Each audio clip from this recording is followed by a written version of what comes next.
Time management ये समझने की जरूरत है।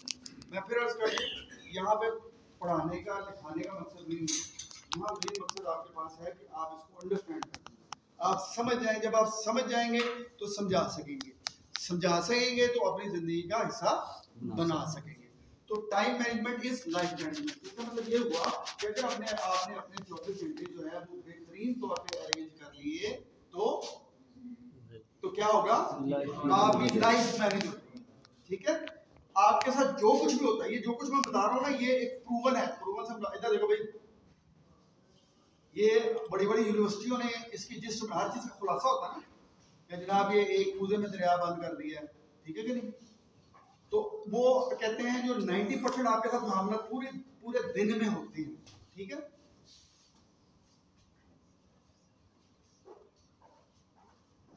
%100 हम टोटल लेते हैं, 100%। ठीक है, एक दिन में 100% हमारे साथ कुछ मामला होते हैं। ठीक है, सिर्फ और सिर्फ बैठ मैंने कल वाली बात दोबारा रिपीट कर दूं, माइंडसेट के बारे में बता रहा था। कल हमने इस पे काफ़ी बात की थी, थोड़ा सा रिवाइज कर लें। नए लोगों को ये बताना चाहूँगा कि 3 बजे GIZ की टीम ने आना है और वो कोई ऐसी बात आपसे नहीं पूछेंगी जो आपकी समझ में ना आई हो, जो मैंने बताई है आपको। ठीक है, मोटी मोटी चीज़ें सिर्फ आपने अंडरस्टैंड करनी है, लिखने की याद करने की जरूरत नहीं है, समझने की जरूरत है। मैंने यहाँ पे बताया कि time management is life management. अगर आपने अपने टाइम को 24 घंटे को प्रॉपर तरीके से यूटिलाइज कर लिया तो आपने अपनी लाइफ को यूटिलाइज। इधर देखो यार, कोई है उधर? सारों के साथ होगा, तेरी कुर्सी उतनी ही गिरेगी जितना मैं यहाँ पे गिरूंगा, तो मौत भी इकट्ठी आएगी अगर इधर आएगी। अभी हम अल्हम्दुलिल्लाह जिंदा है, हमें अगले स्टेप के बारे में ऊपर बैठा है। तो टाइम मैनेजमेंट इज लाइफ।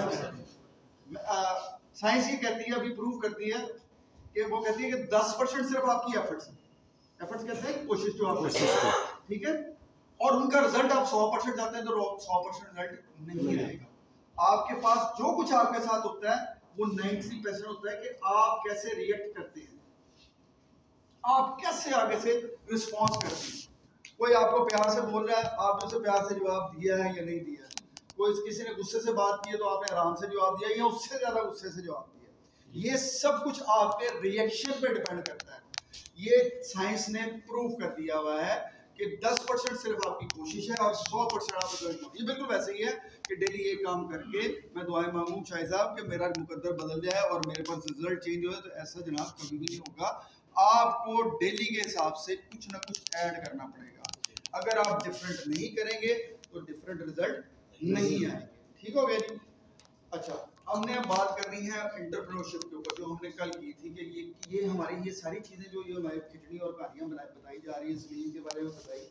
एक और भी मैं आपको इससे पहले बता दूँ शुरू करने से पहले, वो ये थी आर्किटेक्चर के बारे में। जानते हैं आप, या इसकी स्मॉल फॉर्म कर लेते हैं, बड़े ही कारखानेदार या जो लकड़ी का काम करते हैं। ठीक है, इन्हीं की बड़ी फॉर्म आती है ना, जो घरों के काम करना शुरू कर देते हैं, बिल्डिंगें डिज़ाइन करते हैं। वो वुड वर्क हो, वो एल्युमिनियम की, जैसे अभी भाई देख रहे थे एल्युमिनियम की है, फिर इसमें शीशे लगे हुए हैं, ये सारे उनकी डिज़ाइनिंग है। उन्होंने ना एक मैप बनाना होता है। जिन बच्चों ने जिन्होंने घर वगैरह डिज़ाइन किए होंगे, बनवाए होंगे, उनको बहुत अच्छी तरह ये नक्शे का भी ताज़ा ये मेरे दोस्त को अभी एक्सपीरियंस हुआ है। नक्शा पास रहा हो तो फिर क्या प्रॉब्लम हो जाती है। तो आर्किटेक्चर थे एक बड़े ही मान्य तराने, और उनका को 22-25 साल का तजर्बा था। और ये रियल मिसाल है, लेकिन है अमेरिका, ठीक है, लेकिन काम पूरी दुनिया के लिए है। वो आएगी इस तरह से जनाब कि जेम्स साहब थे, उनके पास ही आर्किटेक्चर साहब काम करते थे, और उनको काम करते करते 30 साल का अरसा गुजर गया। आप लोग इधर नहीं सोना, नहीं अभी ना सोई, तेरी मेहरबानी, तू सोना नहीं का, ठीक है, चौकस नहीं, तू लोरी दे रही है, मैं देख रहा हूँ यहाँ से। अब सुन ले बात। जेम्स नाम के एक साहब थे जो छोटे घरों का वहाँ पे ठेका लिया करते थे। ठेकेदार थे बहुत जबरदस्त किस्म के। उन्होंने फर्म ऐसे रजिस्टर करा ली और वक्त के साथ साथ वो बड़े नामवर ठेकेदार बन गए। उनके पास एक रॉबर्ट साहब काम किया करते हैं, नाम चेंज कर रहा हूँ। अच्छा, वो आर्किटेक्चर थे और उनको अपने काम पे इतना तजर्बा था कि वो कहते थे कि अगर मैंने कोई वुड वर्क यानी लकड़ी का काम कर दिया, मैंने कोई टाइल डिज़ाइन कर दी है या मैंने कोई फ्रेम डिज़ाइन कर दिया है, तो अगर ये टेढ़ा हुआ तो मेरे हाथ कटवा दीजिएगा। मैं फैसलाबाद के 2-3 ऐसे दोस्तों को जानता हूँ जिनसे एक दफ़ा यहाँ पे लाहौर में काम करवाया था, तो वो टाइल लगा रहे थे, तो एक बंदे ने टाइल थोड़ी सी टेढ़ी लगा दी। हमें पैमाने से भी पता नहीं लग रहा था कि वो टाइल टेढ़ी है, लेकिन वो बंदा बज़िद था कि ये टाइल टेढ़ी। कहना सर जी देखो मैं सीखा सी, वो कहता सी मेरे हाथ बढ़ा देना जी अगर मैं टाइल टेढ़ी ला। यानी ये कॉन्फिडेंस था। ये सेम वो कॉन्फिडेंस है जो कल सलीम की कहानी में बताया कि जनाब आप मुझे कारखाने के सेल में फांसी पे लटका दीजिएगा अगर मैंने मशीन इंस्टॉल ना की। तो दिस इज द कॉन्फिडेंस। वो अपने साथ स्टाम लेकर गया। तो रॉबर्ट साहब को 25-30 साल का अरसा गुजर गया। तो बाहर गोरों की ट्रेडिशन ये होती है कि जनाब वो जो पैसे रखते नहीं है, फ्यूचर के लिए नहीं रखते ना। नॉर्मली आप सब जानते होंगे कि वो डेली अगर कमाते हैं तो हफ्ते के बाद उन्होंने उसको यूटिलाइज कर लेना, अपने ऊपर खर्च कर लेना, महीने के बाद खर्च कर लेना। लेकिन वो हमारे वाला रेट नहीं होता कि यार अगर बचे हुए आने ने फलाना काम करना है। क्योंकि देखे ना हमारी सोसाइटी ने हमें बहुत सारी चीज़ें हमारे दिमाग पे इम्प्लीमेंट कर दी। इसी तरह एक वो मकूला बना हुआ है in America, a person is born with rights. America में जो बंदा पैदा हुआ है वो राइट्स लेके पैदा हुआ। इवन के ऊपर से फ्लाइट भी अगर उधर गुजर गई है और वो दरमियान में कहीं आगे पैदा हो गया है, फ्लाइट में ऐसे वाकई हो तो उसको वहाँ की नेशनलिटी मिल जाती है। अगर उसके पास वो पाकिस्तान उधर अमेरिका में पैदा हुआ तो बॉर्न विद राइट्स। लेकिन in Pakistan a person is born with responsibilities, जिम्मेदारी। अभी बच्चा दुनिया में आया नहीं होता तो उससे बहुत सारी जिम्मेदारियां मंसूब कर दी जाती है कि ये मुंडा है, इन्हें प्यो का सहारा बनना, इन्हें मारा कर बाप का कर्ज उतारना। ये सारी सोसाइटी की वो तल्ख हकीकतें हैं जो आप में से सबको मेरा ख्याल पता है। क्यों जी जनाब ऐसा ही है। आप सुनहरे काम करते हैं, पता है ऐसा ही है। वहाँ ये ट्रेडिशन तो नहीं थी। जैसे ही आप अपने बॉर्डर से बाहर निकलते हैं, देखिए साउथ एशिया में इंडिया वगैरह तो हम लोग एक थे पहले, उस तरह की बहुत सारी चीजें हमारी उनकी तरफ चली गई, उनकी हमारे पास आ गई। अभी तक हमारी जान नहीं छूटी है। आप इसकी मिसाल ये ले लीजिए कि पाकिस्तान के हर शहर में अभी भी नाम हिंदुआना या क्रिश्चियंस के हैं। तो भगवानपुरा लाहौर में है, चेंज हम उसको नहीं चेंज कर सके। क्यों? बहुत सारी चीजें हमारी गुत्थी में पड़ गई, हमारी आदत का हिस्सा बन के वो फितरत नहीं बन गई। ऐसे ही है कि यार वो बिच्छूदा नहीं खा के उन्हें डांगी मार, उसकी आदत बन गई। अब आपकी आदत है कि उसको आपने डांगी सहना है, उसको मारना है, उतार के रखना। It's up to you. आप जो आप करेंगे वो आपकी हिस्सा बन। ऐसे था ना नबी सर के पास वो रोटी का टुकड़ा पड़ गया और कहता था कि जी आप बताएं मेरी किस्मत में है या नहीं है। तो आपका बड़ा प्यारा जवाब था, क्या था कि जो तू करेगा वो तेरी किस्मत। इसका मतलब है कि मेरे रब पाक ने मुझे मेरे इरादे में आज़ाद छोड़ दिया। मैंने इन बच्चों को ना किस्मत की बड़ी प्यारी एक मिसाल दी थी, लेकिन बहरहाल यहाँ पे वो नहीं है, पिछली स्टोरी पे आते हैं जनाब। तो वो रॉबर्ट साहब ने क्या किया, डिसाइड कर लिया कि भाई जनाब मैंने अब काम मजीद नहीं करना। तो वो इतने जो बॉस था उसके पास गया, उसको कहता है कि मुझे ना आप रिटायर कर दो, मैंने तुम्हारी को 25 से 30 साल हो गए मुझे खिदमत करते हुए, तो यार मुझे रिटायर कर। उसने कहा यार अभी तो तू जवान है। आपको पता ना गोरे 50 साल में दूसरी और 60 साल में तीसरी और चौथी शादी चले जाते हैं। मतलब वो अपने दिमाग से बूढ़े नहीं होते। हम यहाँ से जब 50-55 से ऊपर चलाया था ना बंदा, तो उसके सगे बच्चे उसको मंजी पे डाल के बाबा जी दूसरी सिर्फ 30 में आते जाना है। ਤੁਸੀਂ ਘਰ ਦਾ ਧਿਆਨ ਰੱਖਣਾ, ਰੋਟੀ ਅਸੀਂ ਖਾ ਕੇ ਆਵਾਂਗੇ, ਤੁਹਾਡੀ ਲਈ ਆਵਾਂਗੇ या बैग पे ही पूंज के रखिए।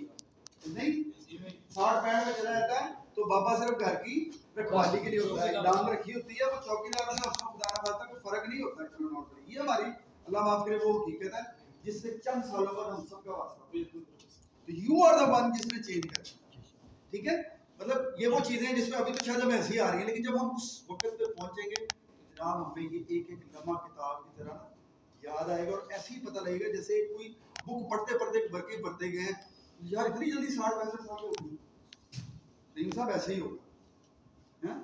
तो अगर आज हमने चेंज कर दिया तो इंशाअल्लाह ताला के हमारे मामला उनसे बेहतर हो जाएंगे, बदतर नहीं होंगे। ठीक है, तो खुदारा इसमें चेंजेस लाइए, बदतर मत कीजिएगा, बेहतर कर लीजिएगा। दोबारा हो जाते हैं फौरन। वो जनाब क्या हुआ कि वो चला गया। गोरे जो डिसाइड कर लेते हैं वो करते हैं। अब जैसे ही उसने उसको कहा, उसके बॉस ने, यार तो जवान आदमी, अभी तो तूने तीसरी के दूसरी शादी करनी है, तो तू चंगा भला अच्छा भला काम 8 घंटे तू दे रहा है, तेरे घर भी बेहतरीन डिजाइन होते। क्यों उनके उसके बारे में मशहूर था कि अगर इससे आपने नक्शा बनवा लिया ना तो आपका अगर 20 लाख का घर है तो 50 लाख का हो जाए। यानी कि वो जान लगा देता। उसने एल्युमिनियम लाना है, चुन के लाना है, उसने लकड़ी लेनी है, तो अगर उसको पसंद उस दरख्त की लकड़ी नहीं आएगी, वो कभी भी लकड़ी को ट्रीटमेंट नहीं करेगा, घर ही नहीं बनाएगा। वो लेट आएगी, वो कहता लेट आए। अब वो बॉस ने कहा यार कम से कम मेरा ये तो ख्याल कर ले कि तेरा बॉस 25 साल तो मेरे पास काम करता होता था, ठीक है। अब उसने क्या किया, वो बड़ी बेदली से बाहर आया, जो था रॉबर्ट साहब बाहर आया, उसने कहा यार इसने भी अभी काम देना था, मैं तो घर से सोच के गया था क्या रिजाइन दे के आए ना, और एंड ऑफ द मुझे जो है ना टाइम दे देकर जाके अपने पैसे ले आओ और क्लियर हो जाएगा। इसने मुझे फंसा दिया, मेरे मतलब है नहीं है वो ही ले आओ। उसमें 1 दिन लगे, उसमें 10 दिन लगे, मुझे इस पर कॉम्प्रोमाइज नहीं करना। आपने एक फिक्रा पाकिस्तान में सुना होगा, जनाब असि क्वालिटी से कॉम्प्रोमाइज नहीं करते, और उनमें से 90% से ज्यादा क्वालिटी पर ही कॉम्प्रोमाइज करते हैं। जहां उनको सस्ती चीज मिलती है वो सस्ती चीज लगाते हैं, क्वालिटी आपकी कॉम्प्रोमाइज हो जाती है। कॉम्प्रोमाइज का मतलब है सौदा हो गया ना आपका। जब क्वालिटी पे सौदा कर लिया तो फिर आप क्वांटिटियां जितनी मर्जी देते जाए, उसकी लाइफ तो कम होगी। तो जनाब उसने इस तरह किया, और 2 माह का जो प्रोजेक्ट था वो जहां से जो चीज मिली वो लगाता गया, उस घर में करता गया। और पहले वो रोज जाया करता था देखने के लिए, अब जनाब उसे बैठे बैठे फोन पे दादा ये आ गया, इतना हो गया, फलाना हो गया, करते कराते उसने वो घर तकरीबन 1 महीने के अंदर वो 22 से 25 दिनों के अंदर बना दिया। वो रोज पूछता यार कितना गिराएगा, लेबर को कितना गिराएगा, आप कितना रहेगा। उसने देखना भी गवारा नहीं किया, वो फकत 2 दफा चक्कर लगाया। जो 60 के 60 दिन जाया करता था, समझ में आ रही है, जो बंदा 60 दिन हर रोज जाके देखता था इसकी नोक पलक ठीक है कि नहीं, उस बंदे ने जाना भी गवारा नहीं किया और जल्दी जल्दी खत्म किया। जैसे ही उसके सबॉर्डिनेट यानी उसके माते ने आगे बताया कि सर जी हम तैयार हो गए, आप आगे देख लें। उन्होंने कहा देखने की लोड़ नहीं है, पेपर लेके आओ कितना बजट में जाकर बताऊँ। वो भागा भागा अपने बॉस से बात किया अगले दिन सुबह कि जनाब ये ले पकड़े, आपका घर कंप्लीट हो गया, ये उसका मैप है, ये उसकी लवाजमा जो पेपर वर्क है, ये तस्वीरें हैं, जाके चेक कर लें। और मैं आपको इस्तीफा देके गया हुआ था, वो मंजूर हो गया कि नहीं हो गया। यार कुछ हो रहा, पता होना पहले। उसने कहा यार बैठ जाओ, चाय पियोगे टॉफी पियोगे। कहा नहीं बस मैंने आज ही रात की टिकट्स कराई, मैंने तो जाना है, मैंने आज जाना है सैर सूर करने के लिए। तो यार मेरा चेक तैयार हो गया। उन्होंने कहा सब कुछ मैंने कहा ये लो पकड़ो अपना चेक, और 1 मिनट के लिए बैठो। उसने जनाब रॉड खोला, चाबी निकाली, उसको कहा ये चाबी। उसने कहा ये क्या है, कहता यार आप 25 साल मेरे पास काम करके गए, मैंने सोचा आपका एक रिटायरमेंट गिफ्ट होना चाहिए, तो ये उसी घर की चाबी है जो आपने बनाया है, तो ये हमारी तरफ से आपको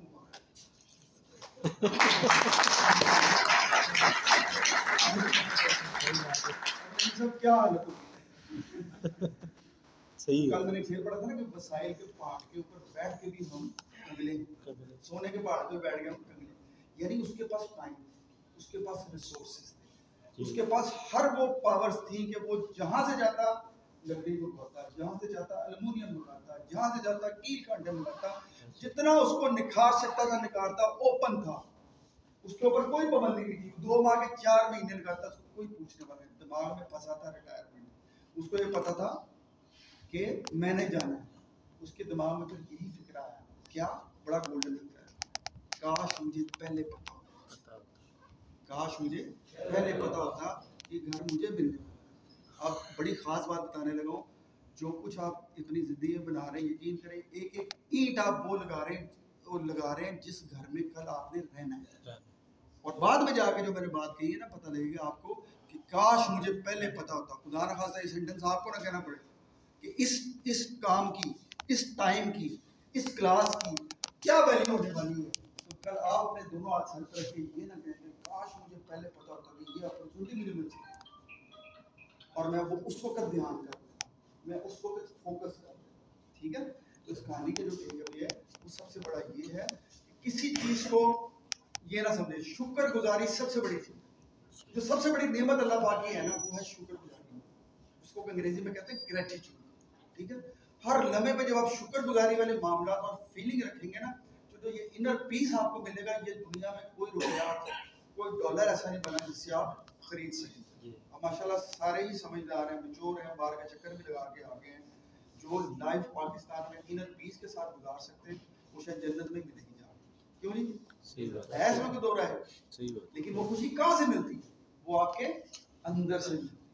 ठीक हो गया, इसका मतलब ये हुआ कि हमने अपनी जिंदगी का हर लम्हा ऐसे ही गुजारना है, इसको एंजॉय करें, इसको अल्लाह ताला की ब्लेसिंग माने कि जो आपको मिले। देखिए जो आपके पास सेहत है, जो शक्ल है, जो अकल है, जो पैसे आपके पास है, जो आपके पीछे बैकग्राउंड है, वो भाई किसी का ख्वाब भी हो सकता है। यहाँ से बाहर निकलेगा, लोग आपके पीछे पीछे पड़ेंगे, बीबियां खड़ी होती हैं यहाँ पे, तो 2 रुपये दे दो, 10 रुपये दे दो,